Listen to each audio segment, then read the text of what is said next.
네, 오랜만에 드디어 완전체로 모였습니다. 꼼찰청장. 연말에 폭탄을 맞고 윤석열은 만세를 부르고 정말 꼼찰청장 반성 많이 했습니다. 이제 생활치료센터 들어가서 우리가 왜 윤석열 총장을 비난을 했을까 반성을 한 시간이었는데 다시 완전체로 모였습니다.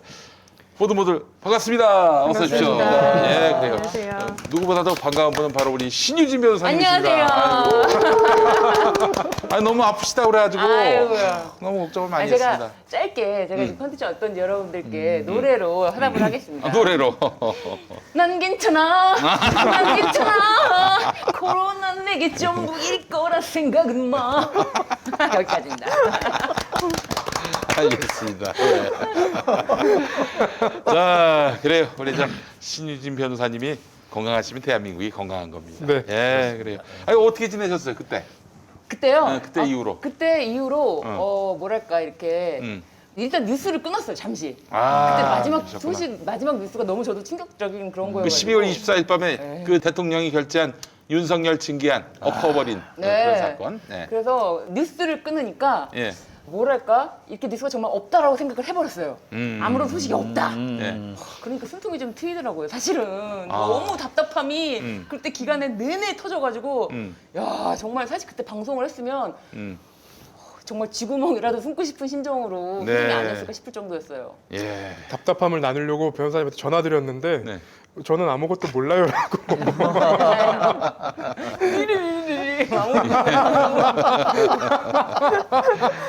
네. 네.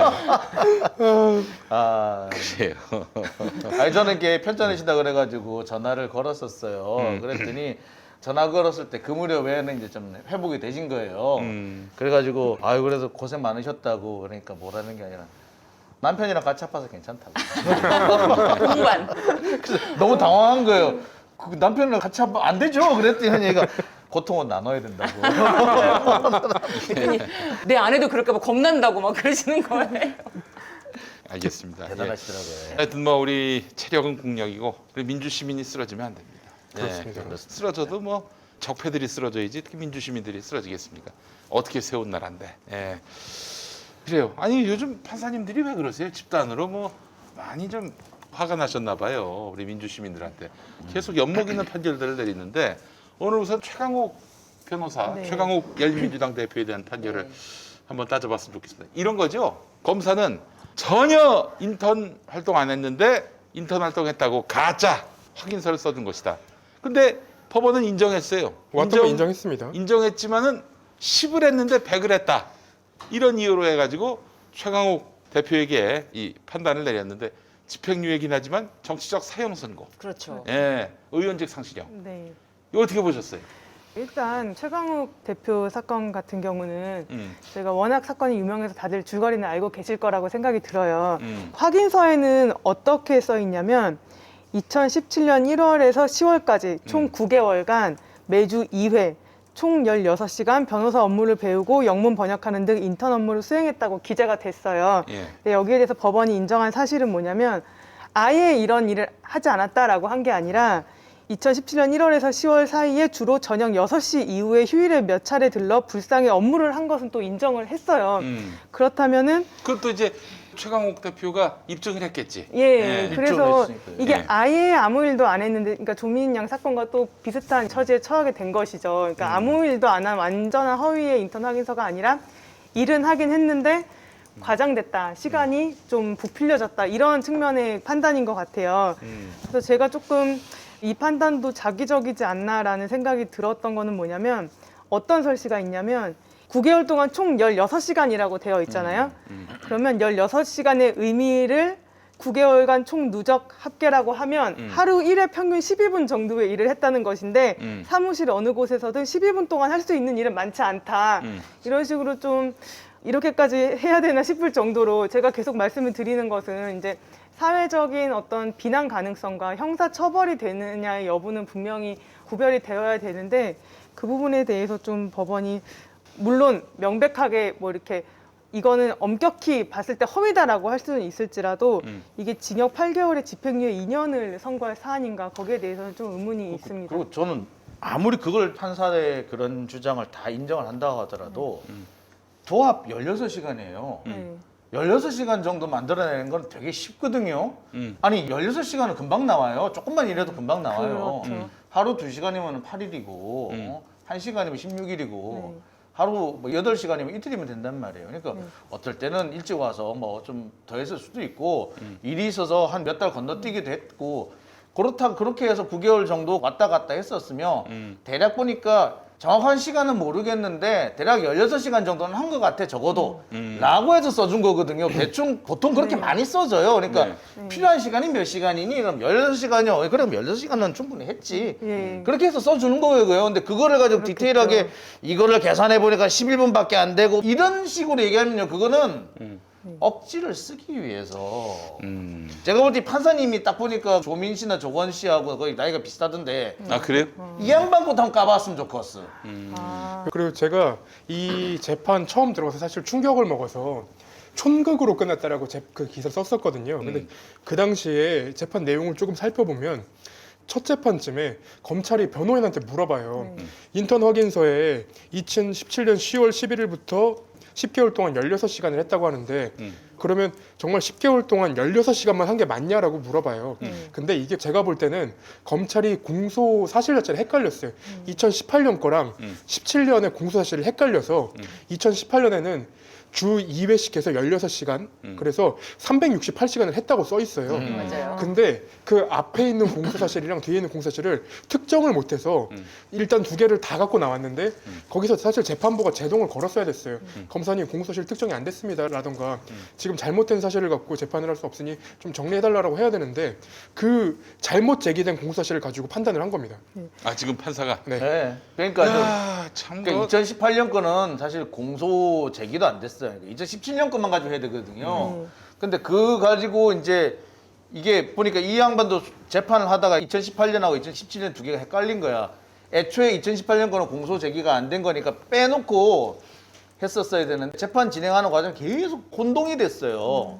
그러면서 이 재판을 이상하게 한 거고 설령 그리고 혼동이 되었다 하더라도 도대체 이게 아니 11분밖에 안 돼서 도대체 11분 동안 할 수 있는 일은 없고 왜 없어? 책상 두 개 청소하면 11분 나오겠다. 너는 인턴 할 때 저 위에 있는 서류를 가지고 가서 정리만 하면 돼. 요거 이렇게 해도 11분 나와요. 할 수 있는 일이 아니, 그러니까 없다면 몰라도 많지 않다는 거 가지고 이게 유죄라고 보는 거는 아 진짜 그 이건 끼워 맞춘 거야, 내용이 끼워 맞춘 거. 간단히 복사 업무 이런 거 했는데 실질적으로 법무법인에서 어떤 인턴이라고 하면 단순히 복사 업무가 아니지 않냐 이런 취지인데 저는 그렇게 생각해요. 그런 관점 말고 이 인턴 증명서로 인해서 이 합격의 결정을 내리는 입시 업무를 방해했다고 하는 건데요. 이 오인 착각 부지를 과연 인턴 증명서로 인해서 일으켜서 합격하는데 결정적인 영향을 주었냐? 법원은 주었다고 보는데요. 인턴 확인서로 로스쿨 합격하는 거는 매우 어렵습니다. 아니, 그렇다면은 인턴 확인서만 있다면은 리트 성적과 그리고 그러니까요. 학부 성적과 그리고 학부와 이런 걸 모두 보지 않고 인턴 확인서로 합격한다는 일은 있지 않은 일이에요. 이거는 이 결정적인 영향을 미치지 않았는데도 불구하고 그 판단을 완전 미스한 게 아닌가. 네. 당황스러운 게 저 이번에 대학원 박사과정 들어갔는데 제 거 뭐 뒤질까봐 그거 가지고 뭐 꼬투리 잡을까봐 잘 슬그머니 걱정돼요. 그래서 뭐 잘못 낸 거 있나? 뭐 이 생각도 막 들거든요. 근데 좀 우리가 짚고 넘어가야 될 게 사실 대학원 들어가는 게 그렇게 어렵지는 않습니다. 네.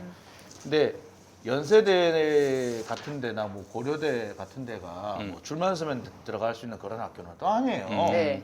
그런데 여긴 로스쿨이에요. 대학원보다도 약간 좀 다르죠. 예, 겨우 이 인턴 증명서 하나 가지고 들어갔다라고 한 건 사실 말도 안 돼요. 그렇죠. 저는 그 로스쿨은 부분을 짚고 싶어요. 기본적으로 리트 성적 없이는 지원을 해주지 않습니다. 아예. 리트와 학부 때 성적. 네. 그 다음에 플러스 이제 그 요즘은 아닙니다만 이제 옛날 같은 경우는 저 토익 성적도 많이 봤어요. 제가 그 자꾸 토익 때문에 이제 못 갔습니다만 토익 성적도 당연히 제출하는 거고요. 그리고 나이도 봅니다. 사실은. 나이도 봐요. 예, 네. 나이가 좀 어린 학생들이 선호하는 거. 아니 이게 무슨 인턴 증명서로 합격할 수 있는 로스쿨이 그러니까 아닙니다. 인턴 증명서로 합격하면은 나는 지금 합격하고 남았지. 아마 이 합격하고 사건을 거스름돈이 남았지. 예, 그렇지. 이 사건을 보면서 아마 그 서초동이나 뭐 이런 많은 변호사들이 이 당시에 친분 있는 사람에게 뭐 인턴 증명서를 써주는 사람들은 아마 이렇게 등골 꼴이 서늘해졌을 것 같아요. 저는 뭐 써준 적은 없지만 만약에 저한테 왔다면 저도 제가 뭐 시키고 싶은 일 시키고 제 이름으로 써주는 거니까 9개월에 뭐 16시간 정도면 써줄 수도 있을 것 같거든요. 근데 네. 이게 만약에 이렇게 검찰로 인해서 이게 범죄로 저한테 돌아온다면 저도 어떻게 해야 될지 굉장히 너무 당황스러워서 지난 시간에 한번 말씀을 드린 적이 있거든요. 저는 이게 지금 2단계까지 오면은 검찰은 아마 이런 마인드일 것 같아요. 야, 너희들이 봤을 때는 기가 막힌 판결이지? 내가 봐도 기가 막힌 판결이야. 그러니까 여기서 말이야, 그 교훈의 본질을 찾아야 된다고. 우리한테 까불면 어떻게 된다는 거 잘 봤지? 잘 봤지? 우리한테 까불지 마. 이런 메시지가 네. 아니겠는가? 좀 그렇게 한편으로 보여요. 그런 생각도 들어요. 그게 저는 좀 예, 아니 저는 판결의 본질이 그 아닐까 싶어요. 연장성산에서 보면은 적폐 쪽 사람들은 그런 사람들이 뭐 잘못을 저질러가 재판을 받으면은 아, 이 사람은 과거에 공이 있기 때문에 감형해 준다라고 감형을 해줘요. 근데 민주 진보 진영은 아니 민주화 운동했던 놈이 이런 짓을 해? 너는 가중처벌이야. 이렇게 나온다고요. 똑같은 일을 저질러도. 근데 이번 건 같은 경우도 그런 적폐 선처 개혁 엄벌 이런 어떤 분위기가 고스란히 반영된 거니까 아니 진보 진영인데 니들이 이렇게 부실하게 했다고 이런 거짓말을 썼다고 어쨌거나 거짓말은 거짓말이잖아 그럼 처벌 받아야지 라고 하는 거예요.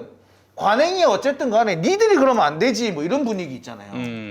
이게 지금 여기에도 고스란히 녹아 있는 거 아닌가.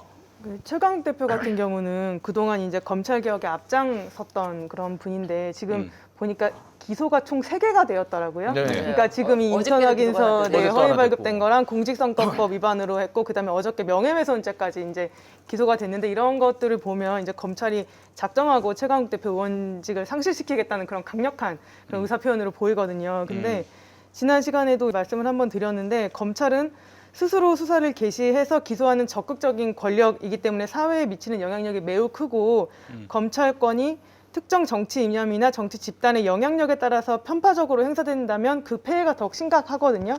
이 사건 같은 경우는 검찰 개혁에 앞장섰던 최강욱 대표에 대한 것이라는 점에서 볼 때 검찰 집단의 영향력에 따라 검찰권이 편파적으로 행사되고 있다고 보일 수밖에 없는 그런 상황인 것 같아요. 그렇기 때문에 검찰권에 대한 적절한 통제가 필요한 것이고 그래서 추미애 전 법무부 장관도 지난 1년간 검찰 조직의 최고 책임자로서 많은 비판과 비난에도 불구하고 윤석열 총장에 대한 지휘 감독권과 징계권을 행사하면서 검찰에 대해 책임지는 모습을 보여줬던 것이라고 생각이 들어요. 어제 이제 21일 이제 퇴임하셨어요. 추미애 장관 이임식을 했는데 변화와 개혁을 두려워하지 말라라고 강조를 근데 하셨는데 어떻게 두려워 안 할 수가 있어요. 이렇게 네, 조직을 네, 탔는데. 근데 저는 검찰한테 꼭 한마디 경고를 해주고 싶어요. 네, 경고. 예, 최강욱 가면은 황희석 온다? 그래요.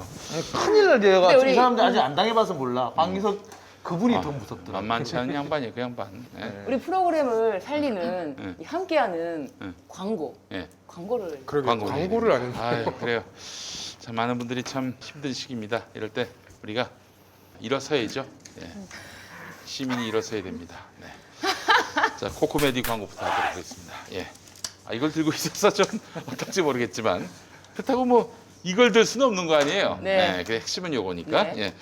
자, 여러분 넌 옆에 코코메디. 보고 들어라 이거. 네? 뻔뻔 들어라 뻔뻔. 저 이거 들고 있겠습니다. 그래요. 자긴 더요 그냥. 자, 여러분 많은 고객들의 후기로 증명된 효과. 남성 성기능의 혁명 특허받은 의료기기 코코메디를 여러분께 소개합니다. 코코메디는 하루 10분 정말 간편한 사용으로 발기부전, 조루, 전립선 문제 같은 남성들의 성기능 고민을 해결해 줍니다. 또한 코코메디는 미국 FDA 등록은 물론이고 식품의약품 안전처로부터 성능과 안전성을 인정받아서 의료기기 3등급 승인을 받은 제품이고요. 대형 SB병원 비뇨기과에 납품하고 있어서 안심하고 사용하셔도 되는 남성 기능 강화 의료기기입니다. 자, 설 명절을 맞아서 김용민 TV 시청자분들께 풍성한 설 이벤트를 진행하는데요. 제품 구입 때 아내, 부모님, 여친에게 선물용으로 딱 좋은 맛있는 이너뷰티 화려화 1세트. 네. 추가로 남성에게 좋은 아연 영양제까지 드립니다. 자, 코코메디의 풍성한 설 이벤트 놓치지 마시기 바랍니다. 구입을 고민하셨다면 지금 바로 신청하시기 바랍니다. 이벤트 참여 방법은 김용민 코코메디 이벤트라고 검색하신 다음에 상단 링크 또는 블로그에 들어가서 제품 정보 확인 후에 상담 신청을 하시면 됩니다. 김용민 코코메디 이벤트라고 입력하고 들어가야 이 김용민 TV에서 시청하고 우리한테 왔구나 이런 생각이 듭니다. 그러니까 너도 나도 김용민 코코메디 이벤트로 들어가시기 바라겠습니다. 이게 좀 재밌네요. 이게 네. 파워 있고 진공 해제 이게 공기를 빨아들이는 건가 이게 보죠? 이제 여기다가 뜨는 이게 이제 말하자면 피를 모아드리는 모으는 레벨이 강중약이 있고요.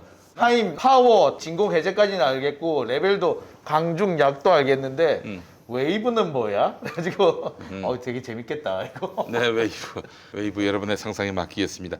자, 여러분 이벤트 참여 방법은 검색창에 김용민 코코메디 이벤트라고 검색하신 다음에 상단 링크 또는 블로그에 들어가서 제품 정보 확인한 후에 상담 신청하시면 되겠습니다.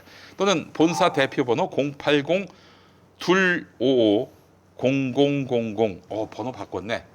더 외우기 쉬운 080-255에 0000 네, 여기로 전화하셔서 부담 없는 무료 상담 받아보시기 바랍니다. 개인정보는 뭐 당연히 절대 노출되지 않습니다. 그래요, 여러분 많이 사랑해 주시고 우리 코코메디 남성들이 참 많이 고개를 숙인 시대입니다. 이럴 때 우리 힘을 모으시라고 네. 힘을 또 축적하시라고 힘을 쓰시라고 코코메디가 여러분들을 응원합니다.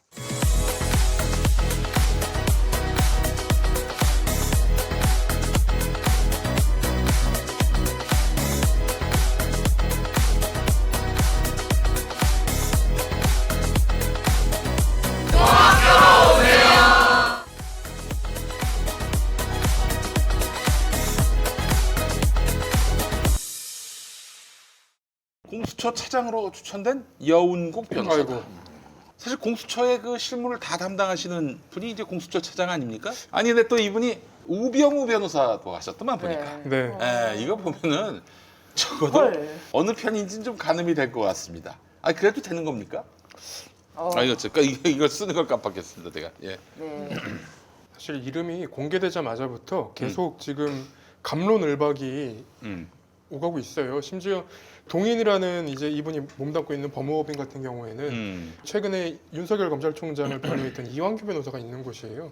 이완규? 네, 이완규 그 저기 누구야? 윤석열 검찰총장 예, 예. 법무부 징계위원회 때. 네, 네. 그때 변호를 했던 이완규 변호사가 있던 곳이라서 야. 실은 계속 의혹의 목소리가 나오고 있는 상황입니다. 아이고. 뭐 그런데요. 예? 어, 왜 그렇게 하셨을까? 나 참. 그분이 지금 차장으로 뭐 확정이 되거나 그런 거는 아니. 그렇죠. 제청을 한 상태죠. 제청만 한 네. 상태이죠. 근데 신문 보니까 단수 제청을 했다는 얘기는 있던데 어떻게 될까요? 단수 추천이면 대통령은 거부권을 행사하실 수 있습니까? 근데 또 거부권 행사하기가 좀 묘해. 응? 되게 갑자기 숙연해지네요. 네. 폭탄. 근데 정파적으로 너무 치우친 사람이라면 사실 그 지금 김진호 공수처장이 얘기한 건 여야에 흔들리지 않고 치우치지 않고 수사를 하겠다는 건데 그렇죠. 예. 차장이 조금 치우쳐 있으면 음. 이게 가능할지를 지금 잘 모르겠습니다. 그다음에 비판의 지점은 계속 나올 텐데 그래요. 김명수 대법원장하고 뭐 가깝기도 하다고 누구하고? 돼 있네요. 김명수 대법원장하고 여운국 변호사하고 음. 한때 같은 재판부에 있었기 때문에 좀 가까운 편이다라는 얘기도 있긴 하네요. 근데 굉장히 중요한 역할을 담당하지 않습니까? 공수처 네. 차장검사. 어떤 일들을 하는지 좀 알려주시겠어요? 그러니까 사실상 공수처의 수사를 총괄하는 사람이 차장이에요. 실제로 총괄하고 수사의 방향을 정하기도 하고 수사팀을 지휘하는 역할을 하는 것이 이게 차장 검사이기도 하고 차장 검사가 보통 그 공보 업무도 담당을 하기 때문에 여러 가지 중요한 자리면 분명한데 글쎄요 좀 살펴봐야 될 것 같습니다. 이게 하여간 참 공수처는 사실 검찰 개혁에 괄목할 성과죠. 문재인 정부가 내놓은 괄목할 성과인데, 그러니까 저는 늘 갖고 있던 의심이 뭐냐면은 걱정이 지금 법원 판사들도 사찰해 가면서 네. 사찰했는데도 찍소리도 안 하잖아 우리 판사님들이. 네. 나 열받았다 이런 말도 안 하고. 그런 가운데 지금 검사들 좋을 일만 계속하고 있어요. 특히 윤석열 좋을 일만. 그럼 우리가 어떻게 보겠습니까? 이 사람들은 지금 윤석열한테 백기를 들었구나. 사찰당하면서도 막 심연에는 깊은 마음속에는 좀 상처는 받았겠지만 검찰 권력 앞에서 힘을 못 쓰는구나. 이런 검찰이 2,400명인가요? 2,600명인가? 2천여 명 정도, 네. 2,600명까지는 안 될 것 같아요. 그래도 자기들의 100분의 1밖에 안 되는 20명대의 그 공수처 하나 장악하는 게 뭐 어려운 일인가. 만약에 진짜 이완규 변호사가 있는 법무법인의 그런 변호사가 만약에 차장이 된다. 그래서 윤석열하고 핫라인이 아니 이완규 남아나 사법연수원 동기라면서요 23기. 네, 맞습니다. 네. 예. 둘의 관계 MB 때 그렇게 뭐 서로 좀 행복한 시대를 만났다면은 윤석열도 그랬던 거 아닙니까? 그런 걸 따져 본다면은 이거 뭐 공수처도 결국에는 윤석열 휘하에 있는 것 아닌가. 또 저기 공수처장 이름이 뭐였죠? 김진욱입니다. 김진욱. 그 양반도 뭐 이렇다 할 뭐 어떤 개혁적 색채 같은 것들을 그런 분은 잘 아니죠. 찾아볼 수가 없어서 이거 아이고 물론 이제 이름이 알려지고 유명한 사람들을 이렇게 뭐 차장 시키는 게 그에 따른 또 부담도 있겠지만은 아니 살펴봤을 때 당장 드러나는 이력만으로도 의심이 되는 이런 분들을 세운다는 것 자체가 이게 참 여러모로 좀 걱정이 됩니다. 또 시민들이 워낙 윤석열한테 크게 됐잖아요. 됐는데 공수처마저도 그런다면은 이건 정말 제도 개혁만으로 개혁이 이루어지는 건 아니지 않습니까? 그 내용이 중요한 건데 그렇잖아요. 그 저기 검찰 수사권만 박탈하면은 검찰 개혁 됩니까? 기소권 남용. 사실은 기소권 남용한 거 아니에요 지금 강욱이 형도. 최강욱 대표에 대해서. 그 부분에 대해서도 손보지 않으면은 검찰 개혁은 완수가 될 수가 없는 거예요. 그래서 참 공수처 차장에 대한 그런 염려가 큽니다. 이분이 이제 김명수 대법원장과 동일한 재판부에 있어가지고 김명수 대법원장 인사청문회 때 출석을 했던 그런 경력이 네. 있네요. 네, 그리고 국회 개헌특위의 자문위원으로 음. 참여한 적도 있고요. 음. 그런 부분까지 뭐 있는데 그 외에 다른 부분은 없는 것 같습니다. 예, 알겠습니다. 그래요. 어떤 이야기 또 해볼까요? 오늘 근데 어쨌거나 공수처 차장검사 얘기는 나왔습니다만은 공수처 차장검사가 누구가 되는 것도 중요한데 더 중요한 거는 공수처법에 대한 헌법재판소 결정이 나왔죠. 합헌이라고. 그렇죠. 예, 그래서 이제 공수처법이 그동안에 여러 가지 족쇄를 다 털고 이제 공수처가 날아오를 일만 남았다라는 점에서는 좀 그래도 오래간만에 좀 좋은 소식으로 전해드릴 수 있지 않을까 생각이 듭니다. 어떤 소식? 좋은 소식. 좋은 소식. 간만에 좋은 소식인데 소식. 그 내용이 중요하다고 말씀하셔가지고 약간 아니 지금 보면은 사실 공수처 출범하긴 했지만 음. 차장 지금 우려가 되는 거잖아요. 근데 동인의 구성원들을 보면은 전부 다 검사예요. 그나마 판사가 그분이에요. 근데 근데 기본적으로 네. 이제 사실 판사 연차가 높아지면 높아질수록 굉장히 보수 색채가 진해집니다. 이게 그 일을 하다가 보면서 점점 자신이 이제 기득권층이라고 거기에 편입이 되는 것 같아요. 법 쪽의 일을 오래 하다 보면 그래서 법 쪽의 일을 오래 하신 분 중에 개혁적 색채가 진한 사람은 거의 없다고 봐야 돼요, 사실은. 그렇기 때문에 공수처에 대해서도 뭐 대한변협 회장도 처음에 밝혔다시피 공수처 자체를 자기는 찬성하지 않는 입장이다라고 밝혔고 그런 상황에서도 본인이 이제 할 일을 해야 된다라는 생각을 했고 지금 이제 공수처장도 그렇고 차장도 그렇고 개혁적 색채라든지 공수처 자체에 대해서 뭐 찬성을 해서 일을 시작했다는 게 아니라 할지라도 그 역할에서 내가 여기까지 왔는데 내가 할 일은 내가 해야지라는 소임으로 일을 좀 해주셨으면 하는 생각입니다. 예, 뭐 저는 근데 뭐 개인적으로는 반신반의합니다. 반신반의하고 시민의 여망에 따라오는 분들인가 싶은 생각도 들고요. 시민들은 얼마나 뜨겁습니까? 굉장히 이 상황에 대해서 얼마나 냉철해요. 예, 그래서 염려하는 마음으로 바라봐도 문제는 없다. 염려하는 마음으로 바라봤는데 네, 뭐 손해 볼 건 없잖아요. 네네네 그럼 그렇습니다. 무조건 잘한다 이럴 필요는 없는 네네네, 것이죠. 그렇습니다. 공수처 이야기도 좀 해봤고 또 어떤 얘기 해볼까요? 저는 되게 이거는 이제 우리 검찰총장이랑 딱 맞지는 않는데 그래도 이제 고소가 된 사건이라서 네네네. 한번 말씀드리면 조수진 의원이 조수진. 너무 뜨거워가지고 아, 저는 어저께 저녁에 집에 가면서까지도 뉴스를 들었을 때는 전혀 사과할 생각이 없고 저속한 정치 공세다라고 네. 해서 대단하다. 야, 정말 이 사람이 그리고 말실수라는 말을 또 하는 거예요. 오늘 이제 다른 방송에서 이제 국민의힘에 대한 지지를 하시는 분들이 이제 패널로 나왔을 때는 그 조수진의 발언을 말실수라고 하는데 말은 실수할 수 있습니다. 그런데 글입니다. 글로 남길 때는요. 자기가 업로드할 때까지도 시간이 걸리고요.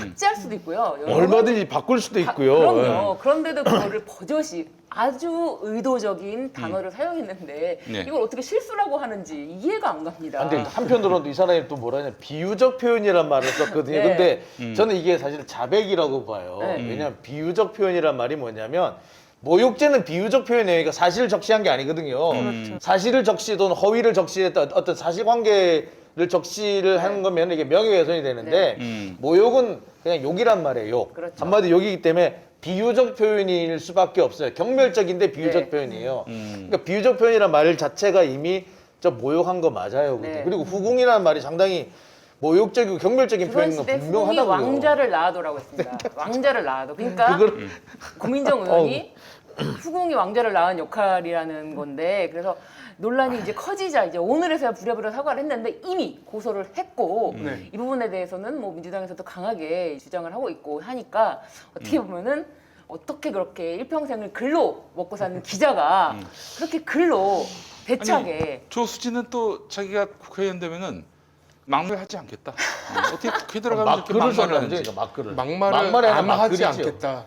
말로 하지 않겠다. 글로 쓰겠다. 아 그래요. 막말은 아유 약속을 지켰네요. 말로 하지 않겠다. 말로 하지 않고 이제 글로 쓴 건데 아 그래요? 아 그러네. 막글 막글이라는 얘기는 아니었어요. 막말을 안 예. 하지 않겠다라는 얘기고 예. 그 보면은 네. 실수라고 얘기할 수 없는 부분이 없죠. 민주당에서 한번 지적을 했어요. 그렇죠. 그래서 그 글이 삭제되는 줄 알았는데 그 뒤에 민주당이 내가 달을 가리켰는데 손가락을 지적하고 있다라고 얘기를 했습니다. 네. 그러면 내가 써놨던 글은 내가 소신을 갖고 얘기한 거고 그렇죠. 그건 문제가 없다라는 저속한 건데 정치 공세라고 했어요. 그렇습니다. 민주당에서는 지금 저속한 정치 공세라고 있다. 그런데 오늘 아침에 사과문을 올린 걸 확인해 보려고 들어갔더니 그 글이 전부 다 없더라고요. 그렇습니다.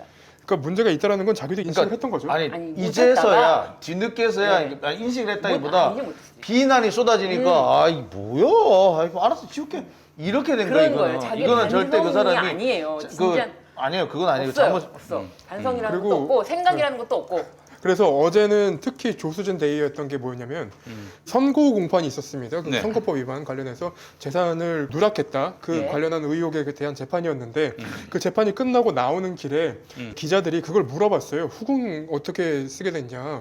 문제 있다고 생각하지 않냐 물어봤더니 갑자기 버럭 조수진 의원이 굉장히 화가 나고 불쾌한 표정을 짓고 그런 반응을 했나 봐요. 근데 그 장면을 TV조선 수습 기자가 이걸 찍고 있었나 봐요. 보좌관 시켜갖고 핸드폰을 뺏으려고 하다가 그게 걸린 거예요. 그래서 오늘 보도가 나오기 시작한 겁니다.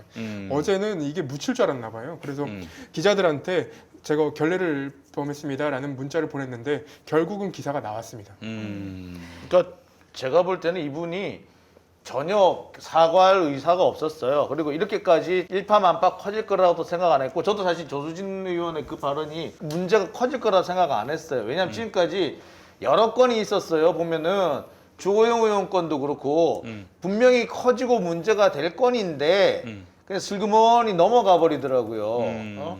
그다음에 지방에서 뭐 있었던 여러 가지 성추행 사건이라든지 이런 사건도 분명히 만약에 이게 민주당이었으면 진짜 큰 문제가 났을 건데 슬그머니 넘어가 버리는 거예요. 슬그머니 넘어가길래 조수진 의원 것도 슬그머니 넘어가려니 이러고 있었는데 이 사람이 이제 그렇게 생각해서 오버를 한 거죠. 그래가지고 핸드폰 뺏어가지고 뭐 지우라고 뭐 하고 이러는 과정에서 문제가 진짜 본격화되지 않았나 이 사람이. 그러니까 이분은 애초에 처음부터 내가 뭐 잘못했다는 생각을 안 하는 거예요. 그렇죠. 모욕죄로 고소를 했기 때문에 이게 지금 모욕이 될 것인가 말 것인가 이 판단도 이제 앞으로 이어질 것으로 보이는데요. 이제 수사기관에서 수사도 하고 법원에서 판결도 있겠죠. 근데 고민정 의원에 대해서 한 말은 이거잖아요. 조선시대 후궁이 왕자를 낳았어도 이런 대우는 받지 못했을 것. 저도 좀 깜짝 놀랐는데요. 일단은 정치인에 대한 비판은 공인 이론이 적용돼서 폭넓게 인정이 되었지만 인신 공격성 발언은 처벌을 받을 수가 있어요. 제가 모욕죄 관련해서 한번 요즘에 무슨 일이 있었나 판례 검색을 해보니까 최근에 2020년 12월 23일 날 모욕죄에 대한 합헌 판결이 있었더라고요. 그러니까 지금 원래는 사실적시 명예훼손이나 모욕죄 같은 경우는 표현의 자유를 침해한다는 그런 측면이 크기 때문에 폐지 움직임이 있기는 있어요. 하지만 아직까지는 이 법들이 다 우리나라에서는 합헌이다라는 판결을 받고 있는 것이거든요. 근데 대법원에 따르면은 모욕이라고 하는 거는 사실을 적시하지 않고 단순히 사람의 사회적 평가를 저하시킬 만한 추상적 판단이나 경멸적 감정을 표현을 하는 거예요. 근데 이번 합헌 판결에서 보니까 제가 좀 새롭다라고 생각을 했던 거는 대법원이 모욕죄를 아직 합헌이라고 판결할 수밖에 없다라고 하면서 추가한 내용이 뭐냐면 혐오 표현이라는 거예요. 그러니까 최근 사회적으로 인종, 성별, 출신 지역 등을 이유로 한 혐오 표현이 문제가 되고 있는데 혐오 표현의 대상이 되는 피해자의 인격을 보호하기 위해서는 이를 적절히 규제할 필요가 있다는 의견이 대두되고 있다. 그렇기 때문에 모욕죄가 혐오 표현에 대한 일종의 제한 내지 규제로 기능하고 있는 현실적인 측면을 고려하여야 된다. 이런 것을 이제 더해서 모욕죄는 아직 합헌이다. 위헌이 될 것 같아요. 이게 점점 더 이제 뭔가 사회의 어떤 뭐 인식이 바뀌거나 그렇다면 근데 지금으로서는 이게 합헌이다라는 것인데 이 표현 자체는 지금 보면은 조선시대 후궁이 왕자를 낳았어도 이런 대우는 받지 못했을 것. 이거는 국회의원으로서 과연 이렇게 거기다가 같은 여성 의원으로서 여성 의원에게 이런 발언을 할 수 있는 것인가에 대해서 굉장히 좀 저도 참 개탄스러운 생각이 들고 그래도 오늘 바로 이제 사과를 하셔서 그나마 좀 다행이다. 바로라고 하시면 안 돼요. 바로는 아닌가요? 바로라고 하시면 안 되는데 네. 어저께 그렇게 많이 기회가 있었음에도 불구하고 네, 어제 안 하고. 뻔뻔하게 네. 버티고 네. 저속한 정치 공세란다. 손가락을 가르쳐 손가락을 쳐다보냐 이랬다. 이거를 바로 바로가 아니군요. 진정성 없어, 그럼 진정성 그거에 없어. 취소를 말이 하겠습니다. 잘못된 예, 거죠. 그러네요. 네, 이거는 국민의힘에서 제가 봤을 때는 아무래도 조수진 의원은 반성의 여지가 없는데 아무래도 국민의힘에서 이런 발언을 빨리 수습해야 된다라는 그 얘기를 듣고 어쩔 수 없이 이렇게 이제 이거를 삭제하는 걸로 좀 마무리를 할까 하는 그런 태도로 보입니다. 뭐 다급히 수습을 하려고 하고 있는 하는데 거다. 예. 어저께 그렇게 많이 그게 이슈가 돼서 와글와글 하는데도 결단코 자기는 잘못한 게 없는 식으로 그렇죠. 네, 나왔죠. 그래서 고소까지는 했어요. 모욕죄로. 그러니까 뭐 제가 봤을 때는 이거는 형사처벌이 돼서 또 벌금 100만 원만 아니 그건 아니거나 공소법이 아니니까. 네. 네, 이게 말씀하시죠. 어떤 민주당 의원들 사이에서 이거를 뭐 윤리위원회에 제소하겠다 뭐 이런 움직임도 있는 것 같아요.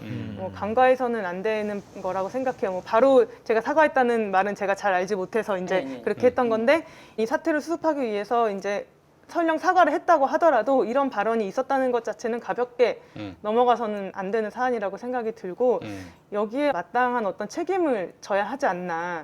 사퇴를 해야죠. 사퇴를 해야죠. 네, 그런 그래서 생각이 그러니까 듭니다. 국회 윤리위원회를 통해서 본회의에서 퇴출시킬 수 있는 방법을 제가 찾아보니까 이거 맞죠? 일단 윤리위에서 통과를 시켜야 되는 것이고, 근데 윤리위는 뭐 아무래도 국회 구성상 보면은 민주당이 많으니까 통과가 된다 하더라도 본회의에서 3분의 2가 동의를 해야 된다면서요? 네네. 재석이 아니라 재적. 네네. 예. 어우 그렇게 어렵습니다. 대통령 날리는 거하고 똑같잖아요. 네네 어렵습니다. 네. 간단치 않네. 네 어렵습니다. 그런데 어쨌든 이게 진짜 음. 민주당에서 많이 나왔다고 생각을 해보십시오. 아, 이거 그 사람 견딜 수가 없지. 그건. 그 사람은 진짜 음. 발붙이고 살 수 없을 정도로 정말 진짜 심하게 공격을 당할. 아니 나는 조수진 의원이 옛날에 저를 어떻게 했는지 내가 알고 있거든. 두고 보자. 씨. 아, 그 기자 때? 그 사람 왜 그렇게 됐지? 옛날에는 또 호남 출신이기도 해서 동교동 쪽에서 굉장히 그러니까 동교동계 쓰셨다는 신임이 사실. 많았다고 하더라고. 근데 그 나중에 네. 그래서 예전에 언젠가 작년이었는데 법사위원장으로 우리 누구야? 윤호중 위원장님. 윤호중 위원장이 네. 되고 무슨 싸움이 맞습니다. 붙었어요. 뭐 싸움이 붙었는데 서울대 운동권 출신 윤호중 위원장 지금 뭐 하냐고. 응? 뭐 네. 조선중앙TV 아나운서 멘트처럼 지금 뭐 하십니까? 뭐 이렇게 서울대- 얘기를 한 거야. 서울대 운동권 출신 윤호중 위원장님 지금 뭐 하십니까? 그랬더니 윤호중 위원장이 목소리가 참 좋잖아요. 네, 나긋나긋하게. 윤호중 위원장이 당신은 왜 거기 있습니까? 당신은 왜 거기 있습니까? 아, 야, 근데 저는 그분 이제 두 가지 기억이 나요. 제가 채널에 몇 번 저기 패널로 출연한 적이 있었잖아요. 네. 옛날에. 근데 그때 몇 번 같이 방송을 한 적이 있었는데 방송 들어가기 전에 그렇게 윤석열 총장 그다음에 그 인사청문회 할 때 근데 그렇게 욕을 하는 거야. 근데 윤석열 총장 욕이 아니라 정확하게 말하자면은 윤석열 총장 부인 욕, 김건희 씨에 대한 욕이야. 그러면서 제2의 신정하다. 오, 그래서 나 깜짝 놀란 거예요. 네. 어떻게 그런 말씀을 하세요? 그랬더니 아니 나 방송에서 할 거라고 그래서 그 말씀하시면 큰일 난다고 제가 말렸어요. 네. 그랬는데 어쨌거나 그 말은 안 하긴 안 하더라고. 그런데 그 정도로 이렇게 그러면서 자기가 조만간 터트릴 거다. 우리 취재 다 끝났다. 네. 그러더라고요. 그래서 오 터트릴란가 보다. 근데 안 터지더라고. 그래서 요즘 보니까 윤석열 총장 어머 부대로 지금 맹활약하고 계시더라고요. 내가 야 대단하다. 역시 사람은 환경에 적응해. 그래야지 출세하는 거야. 네. 태어나. 저는 인사청문회 과정에서 되게 조수진 의원이 국회의원으로서 자격이 굉장히 좀 안 되는 거 아닌가, 자질이 없는 거 아닌가라고 생각했던 게 박범계 법무부 장관에 대한 공세를 하려던 것 같아요. 중학교, 고등학교 때 그 봤어요, 폭력 저도. 사건, 예. 그 폭력 사건을 가지고 얘기를 하는데 굉장히 심각한 얘기를 하고 박범계 후보자도 굉장히 심각한 답변을 하고 있는데 뭐가 웃겼는지 갑자기 혼자서 웃기 시작하는 거예요. 그러니까 그거는 인사청문회 대상자에 대한 굉장히 모욕적인 행태로 보여서 이게 국회의원이 여기 앉아서 장관 후보자에 대한 인사청문회를 하는 것이 맞나? 내가 볼 때는 이건 장난 같다라는 생각이 좀 들었었어요. 그런 와중에 이제 자아도취가 굉장히 저는 심한 분이라고 생각을 하거든요. 본인에 대한 자신감이라든지 뭐 어디서 나온지 모르겠어요. 그거를 이제 요즘 말로 하면 근자감이라고 하는 것 같아요. 근데 정말 너무 자아도취가 심하다 보니까 내가 아주 딱 적당한 표현으로 고민정 의원의 코를 납작하게 해주겠어 이렇게 썼는데 야 그게 딱 그분의 수준이었던 거죠. 딱 그분의 수준. 근데 그냥 딱 듣기로도 후궁이 아들 낳 이 얘기를 하면 되게 모욕적인데 그게 그 느낌이 확 안 오나? 정말 옛날에 보면 싸가지 없는 공부 잘하는 애 공부는 잘하는 싸가지 없는 애 있잖아요. 어떻게 그런 모습을 보는 느낌이 들었어요. 네. 사실 그 박범계 의원 과거 얘기를 저도 이렇게 들었어요. 어떻게 도대체 왜 그러셨나 싶어가지고 이렇게 좀 들어봤어요. 그런데 만약에 그 상황에 뭐 절대 두둔하는 게 아니고요. 만약에 내가 그 상황에 갔었더라면 어떻게 살았을까? 나는 어떻게 됐을까라 생각을 하게 되더라고요. 그런데 저 역시도 자신 없더라고요. 만약에 내가 그 상황이라면 저 자신 없다 그런 생각이 들 정도였는데 그걸 보고 글쎄 무슨 생각으로 웃었는지 모르겠는데 부디 그러고 있는데 뭐 이상한 카톡이 와가지고 웃었다라고 제발 그랬기를 예, 잠시 딴전을 피다 보니 그렇게 된 거기를 빕니다. 사실 그 정도는 제발 좀 아니기를 바라겠습니다. 네. 그날 국민의힘 의원들은 저는 좀 정말로 이게 장관 청문회가 아니라 개인적인 어떤 모욕주기 아닌가라고 싶었던 그 상황들이 있었는데 보면은 박범계 장관의 어머니가 좀 몸이 안 좋으신 것 같아요. 근데 장애인 수당을 받았는데 그거 받은 내역을 좀 달라고 무엇을 검증하려는 건지 모르겠는데 진짜. 근데 이분들의 어떤 자질이나 너무하네. 소양이 오늘 헌법재판소에서도 보였어요. 그러니까 헌법재판소 와서 유상범 의원이죠. 검사 출신. 그분이 우리는 당사자인데 공수처법 위원이라고 제청한 당사자인데 우리를 왜 방청석에 앉게 하냐. 그래서 항의를 하고 난리를 쳤다고 합니다. 혼자 가서. 네, 헌재 가세요. 그래서 같이 간 전주혜 의원이 대법원은 방청석도 없다고. 그러니까 조용히 하라고 했던 것 같은데 결국은 난리를 쳐서 당사자석에 앉았대요. 네. 그러니까 기자들이 그걸 보고 굉장히 저게 뭔가 생각했다고 얘기를 하더라고요. 참 씁쓸한 얘기죠. 이게 그만큼 대우를 받고 싶어 한다라는 그런 얘기인 거죠. 근데 무슨 뭐 당사자 뭐 물론 이제 본인이 이제 헌법 소원을 냈으니까 당사자 속에 뭐 가야 한다라고 생각할 수도 있겠는데 한편으로 보자면은 어떻게든 간에 대우를 좀 받고 싶어 하는 게 아닌가. 사실 그런 생각도 좀 들어요. 유상범 의원 같은 경우에는 사실 검사할 때 그렇게 튀는 분은 아니었어요. 이렇게 말이 험하거나 이런 분이 아니었는데 사실 국회 가고 난 다음에 좀 거칠어지신 것 같아서 안타깝습니다. 박범계 장관이 이제 곧 검찰 인사하지 않겠습니까? 네. 그렇죠. 설마 윤석열하고 협의하거나 그러진 않겠죠? 협의는 기본적으로 해야 돼요. 하라고 돼 있어요. 법에. 아, 협의를 그렇지, 하라고 그렇지. 돼 있어요. 근데 그 뭐 추미애 장관은 이제 말 그대로 당신 의견 내라. 의견만 수리하고 의견이 반영되지 않는 인사를 한 거 아니에요? 근데 그 부분은 사실 제가 볼 때는 음. 정확하게 말하자면은 추미애 장관이 의견을 반영 안 해주려고 했던 게 아니라 의견 안 냈죠. 의견을 안 낸 거예요. 첫 번째 어. 의견 내세요라고 했더니 네가 다 갖고 와. 네가 인사안을 갖고 와야지. 내가 검찰총장이 의견을 낼 거 법무부 아니야. 장관한테? 네. 야. 그러니까 추미애 장관이 얘가 미쳤나? 네가 의견이 있으면 내고 말란 말어 이렇게 된 네. 거예요. 음. 그러니까 이제 안 되겠다 싶었는지 그럼 의견 낼 테니까 우리 한번 만납시다. 네. 그래서 처음에는 대검으로 오시오 그랬는데 음. 이게 미쳤나 이렇게 된 거죠. 음. 대검으로 내가 왜 가니? 네가 법무부로 와. 음. 그러니까 제3의 장소에서 만납시다라고 한 거죠. 그러니까 여기서 추미애 장관 정말 열받은 거예요. 아니 내가 상관인데 내가 왜 너를 만나고 왜 제3의 장소를 가냐? 여기 장관실 냅두고 와 오래면 와라고 한 거죠. 야. 그렇게 된 거예요. 그래서 사실 뭐냐면 윤석열 총장이 이제 초기에 추미애 장관의 길을 꺾으려 했던 것 같아요. 그렇지, 그렇지. 그러다 보니까 자신이 내야 하는 의견조차를 안 낸 거예요. 그리고 자기가 의견을 안 내고 버티고 있으면은 추미애 장관이 인사를 못 할 줄 알았던 것 같아. 그래서 네가 안 내면 그 말이지 뭐. 나는 분명히 기회 줬다라고 하고 그냥 해버린 거예요.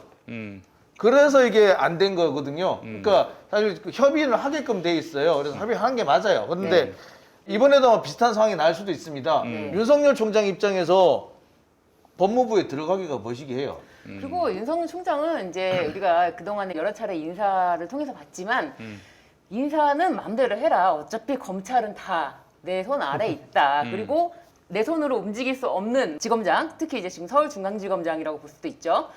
내 손으로 움직일 수 없는 검사들은 내가 콧깃만 불어도 흔들 수 있다. 이렇게 생각하는 것 같아요. 그래서 지금 내가 밟으면 돼. 뭐 이런 그래서 식으로. 지금 이제 이성윤 지검장에 대해서 여러 가지로 압박적인 어떤 드라이브를 걸고 있죠. 네. 아니 근데 검찰청법 34조에 따르면 검사의 임명과 보직은 법무부 장관이 제청으로 대통령이 하는 것이고 이 경우 법무부 장관은 검찰총장의 의견을 들어 검사의 네, 보직을 의견을 들어. 제청한다라고 해서 네.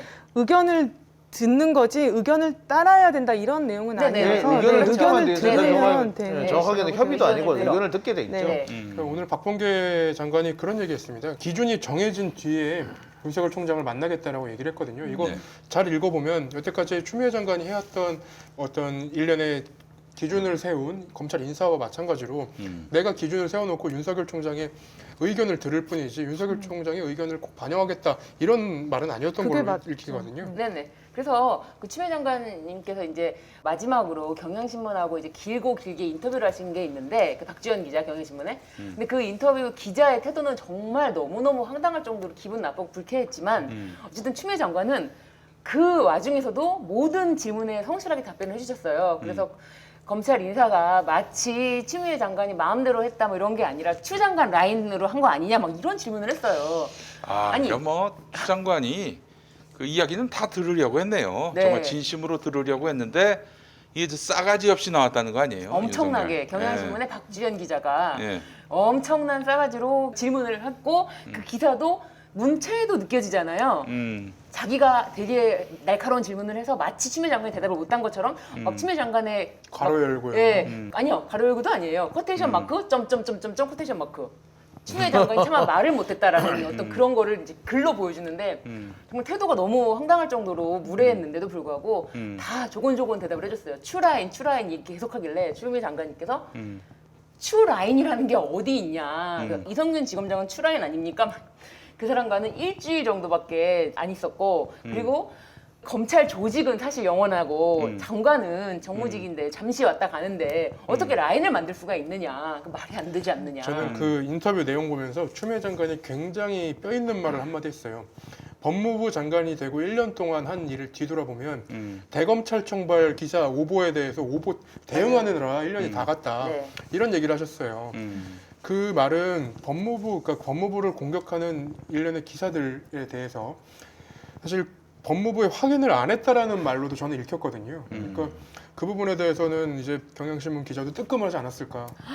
그 인터뷰 내용상으로는 그런 기색은 전혀 안 느껴졌어요. 오로지 자신이 추 장관을 마치 압박 면접관처럼 인터뷰를 하면서 굉장히 모욕적이고 무례한 기자구나, 이름을 기억해둬야겠구나 할 정도였어요. 저는.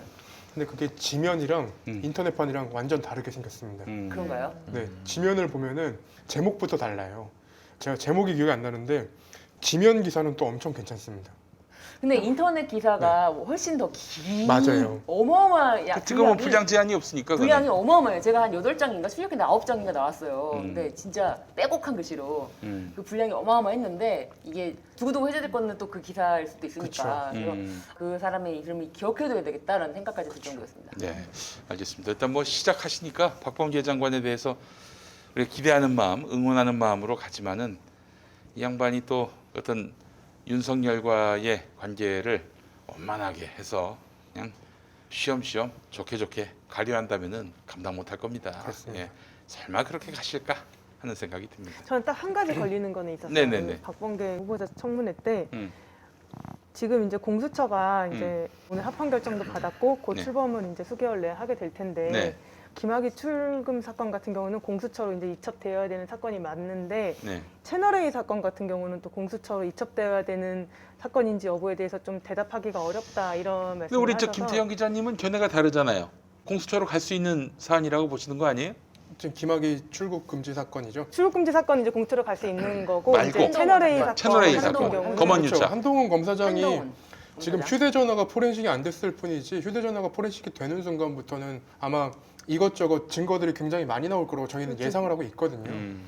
그리고 지금 누군진 몰라도 포렌식을 하기 전인데 수사를 마무리하자라고 주장하고 있는 사람들이 누구인지도 좀 기억을 좀 해야 될 것 같아요.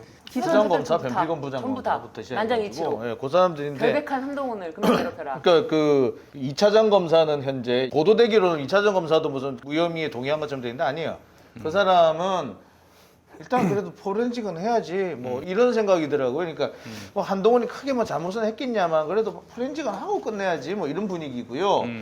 그러니까 그분은 약간 좀 중간쯤에서 약간 줄타기 한 듯한 느낌이 있긴 한데 어쨌거나 포렌식 해야 된다는 입장인 것 같고 변필검 부장 판사를 비롯한 그 수사팀은 똘똘 뭉쳐가지고 지금 무혐의 결정을 내려야 된다고 주장하고 있는데 가장 핵심적인 건 그거예요.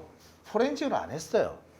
안 했고 지금 포렌식이 지금 말로는 아직까지 업그레이드 기술 개발이 안 돼서 안 되는 것처럼 돼 있는데 아니에요.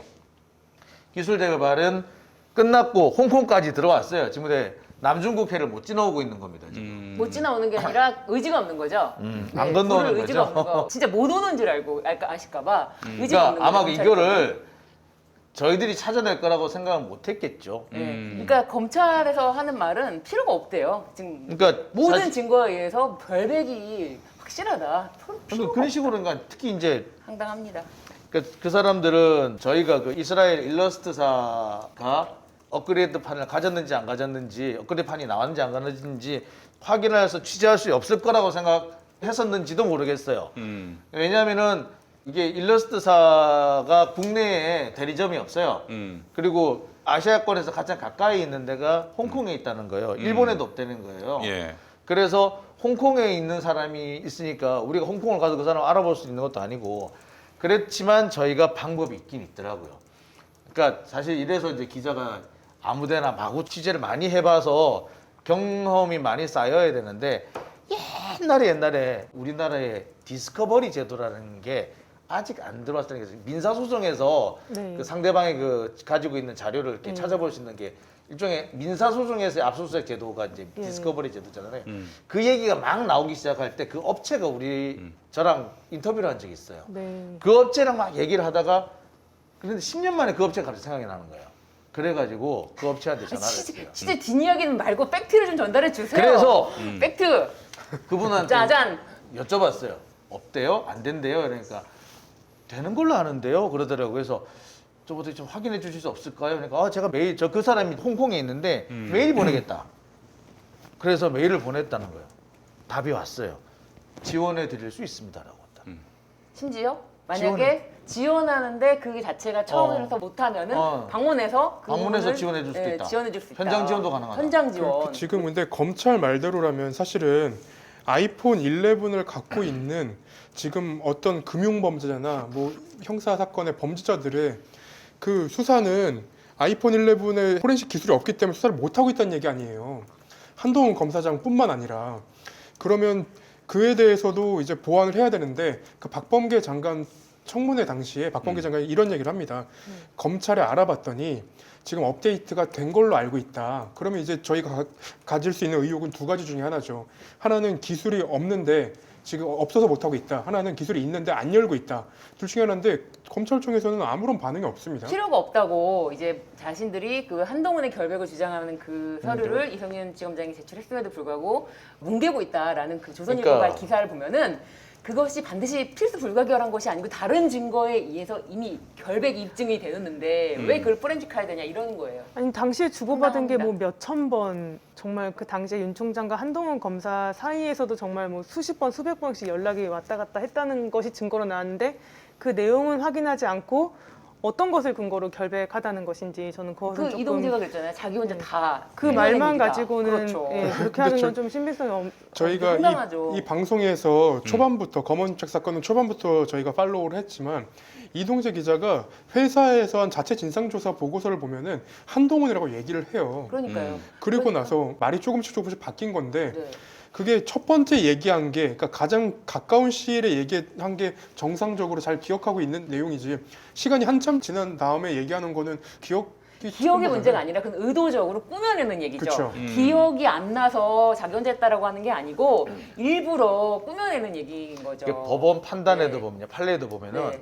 간혹 가다가 사건 관계인이 네. 진술이 점점 상세해지는 경우가 있어요. 네. 네, 맞아요. 예, 근데 상세해지다가 어느 순간부터 스톱이 돼야 되는데 그러면 우리 다시 흐릿해지기 시작해야 되는데 점점 상세해지는 경우가 있거든요. 그런 경우는 그 진술 자체를 안 믿어요. 그렇죠. 근데 오히려 믿기 이거는 어렵죠. 기억의 문제가 아니라 의도적으로 아예 내용을 네. 다른 내용을 말하는 다른 거라서. 내용을 말하고 있거든요. 이거는 네.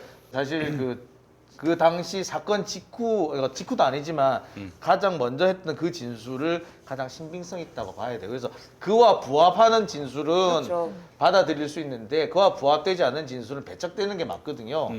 그런데 검찰이 지금 보니까 그 사건 기록을 1만 페이지를 만들었대요. 이건 결국 뭐냐면 우리는 포렌식 없어도 다 돼라고 만드는 거예요. 그래서 1만 풀이기. 페이지씩이나 만든 거예요. 그러니까 그런 걸 볼 때 아 이거는 검찰이 작정하고 한동훈 봐주기에 들어갔구나. 한편으로는 한동훈을 살려야지 우리가 산다. 저는 그래서 그 한동훈 검사장의 사건이 진짜 이 사건 이렇게 봐주려고 마음 먹고 진짜 죽기 살기로 덤벼들어서 핸드폰을 압수수색을 해와도 안 열고 정말 뭘 해도 그냥 냅두고 뭘 해도 눈 감고 이게 기존에도 이런 일이 있었구나. 김학의 때. 김학의 때 똑같잖아요. 많이 보아왔던 장면이에요. 똑같은 행동을 지금 똑같이 하고 있는 것밖에 안 보여져서 역시 어떠한 잘못을 저질러도 검찰이 마음 먹고 봐주려고 하면 국민이 보고 있어도 신경을 안 쓴다. 정말 아나무인이다. 그래서 제가 몇 년 전에 한번 당해봤어요. 그래서 이 검찰에게 우리가 지금 뭐 서울중앙지검장이 이 사건을 마치 무혐의 명백한 이 무혐의를 별제를 안 하고 있다라는 기사라든지 이런 걸 볼 때 한동훈 핸드폰에 포렌식을 할 의지가 없는 검찰에서 이걸 맡으면 되냐? 한동훈 핸드폰에 포렌식을 먼저 해라라는 그래서 그런 어떤 메시지를 좀 줘야 되지 않을까 저는 그 생각을 합니다. 저는 사실 몇 년 전에 제가 모 스님을 고발을 한 적이 있어요. 근데 참 희한한 그 한마디로 이제 횡령 배임으로 고발을 했는데 희한하게 빠져나가대요. 근데 애시당초에 어느 순간 가니까 검사님이 수사에 의지가 없더라고요. 그래서 여기까지가 끝인가 보. 근데 그 사건이랑 이 사건이랑은 좀 차원이 다른 게 검찰은 검찰인 경우에 내부인인 경우에는 어떤 방법을 동원해서라도 봐준다라는 거고 이제 그 사건은 정말 의지가 없는 경우가 있을 수 있죠. 아예 뭐- 처음에는 아니었어요. 네. 처음에 아니었는데 네, 근데 어느 이건- 순간 뭐 약간 손을 좀 탄 것 같아. 근데 그 정도 의혹 말고 이건 정말 확실하잖아요. 국민들이 다 지켜보고 있잖아요, 이 사건은. 아니, 그러니까. 그다음 그것도 불자들이 다 지켜보고 있는 상황이었어요. 근데 이거 되게 심각한 사건에. 그거 되게 심각했어요. 아니 그 사건을 물타기를 하시면은. 아니 심지어 김봉현 씨한테 술접대 받은 검사들 네. 휴대전화도 다들 분실을 했다고 하잖아요. 네. 어떻게 그렇죠. 비슷한 시기에 분실을 할 수가 있어? 근데 문제는 그 검사들이 분실했다고 얘기하는 과정에서 수사하는 검사들이 휴대폰 제출을 요구를 안 했다는 거예요. 아, 그래요? 네, 애초에 그러면 수사를 하겠다라는 마음이 있었나라는 솔직히 그러니까 생각을 할 애초에 수밖에 없죠. 그런 마음 수사를 할 생각조차가 없었던 거죠. 맞습니다. 그러니까 그러니까 아주 개판이구만, 굳이 이제 개판이야. 검사인 경우도 마찬가지겠지만 예. 어떤 사건이든 간에 검사가 묻으려고 하면 묻어지고 팔려고 하면 안 되는 것도 만들고 끼워 맞출 수 있고 그래서 나오는 게 지금의 검찰이 무서운 거구나. 그래서 검찰은 수사를 못하게 해야 되는구나. 네. 라는 결론이 난 거고 기소를 하는 것도 앞으로는 지금 자꾸 어떤 분은 수사권 가지고 얘기하시는데 당연히 수사권 주면 안 돼요. 거기에 저는 플러스 해가지고 반드시 뭘 해야 되느냐 기소 대배심. 기소를 하기 전에도 그러니까 지금 국민참여재판처럼 기소를 할 때도 사실관계에 대해서 이거는 이렇게 되는 사실관계를 판단하는 기소 대배심 제도 그걸 도입을 빨리 해야 된다. 사실 미국 같은 경우는 중요 사건은 기소 대배심을 다 거쳐요. 그리고 간단한 사건은 검사가 바로 기소를 하지만 그 밖의 거는 기소 대배심을 거치게 돼 있는데 그렇다게 본다면 우리도 빨리 그렇게 기소 배심 제도를 도입해야 한다. 김현